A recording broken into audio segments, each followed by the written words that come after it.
അവസരങ്ങൾ തേടി നടക്കുന്നവർക്കല്ല, ലഭിക്കുന്ന അവസരങ്ങളെ നേട്ടങ്ങളാക്കി മാറ്റുന്നവർക്കേ ജീവിതത്തിൽ മുന്നേറാൻ സാധിക്കുകയുള്ളൂ എന്ന് miss queen of India Harsha Srikanth പറഞ്ഞു. ലൂമിനാരിയ അക്ഷരോത്സവ വേദിയിൽ മുഖ്യപ്രഭാഷണം നടത്തുകയായിരുന്നു ഹർഷ.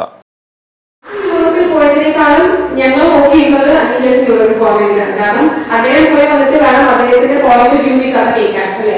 അപ്പൊ അത്രയും ഭംഗിയായിട്ട് ബുക്ക് ക്യൂറേറ്റ് ചെയ്യാന്ന് പറയുന്നത് ചെറിയ കാര്യമല്ല.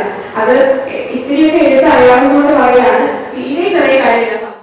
ഷാർജ അന്താരാഷ്ട്ര പുസ്തകോത്സവത്തിലെ പുരസ്കാര ജേതാവും വ്ളോഗറും കാനൂൻ ക്ഷേത്രത്തിന്റെ ശില്പിയുമായ അനിയൻ തലയാറ്റുംപള്ളിയുടെ യൂറോപ്പിന്റെ ഹൃദയഭൂമിയിലൂടെ എന്ന പുതിയ പുസ്തകം Harsha college vice principal reverend doctor Salvin Thomas Kappilipparambil നൽകിക്കൊണ്ട് പ്രകാശനം ചെയ്തു.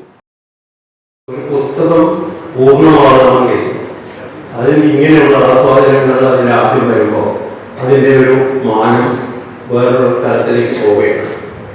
പക്ഷേ ആ കാര്യത്തിൽ ഞാൻ കുറച്ചു മുമ്പ് പറയുകയാണെങ്കിൽ എന്തെല്ലാം തിരക്കുണ്ടെങ്കിലും ആ എഴുത്തിൻ്റെ കാര്യത്തിൽ കുറച്ചും കൂടെ ശ്രദ്ധിക്കണം.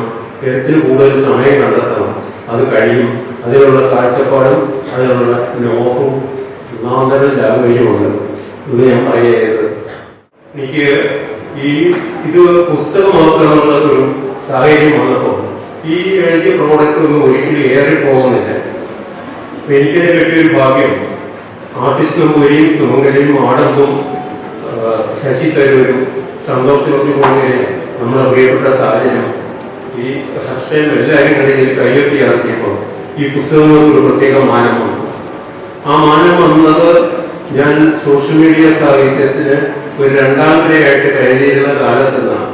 പ്രിൻസിപ്പൽ ഡോക്ടർ CB ജെയിംസ് അധ്യക്ഷത വഹിച്ച യോഗത്തിൽ അക്ഷരോത്സവം കൺവീനർ പ്രൊഫസർ ഡോക്ടർ തോമസ് കറിയ, ഡോക്ടർ അഞ്ജു ലിസ് കുര്യൻ തുടങ്ങിയവർ പ്രസംഗിച്ചു. കവി വിനയകുമാർ മാനസ വാക്കും നാക്കും എന്ന കവിത അവതരിപ്പിച്ചു.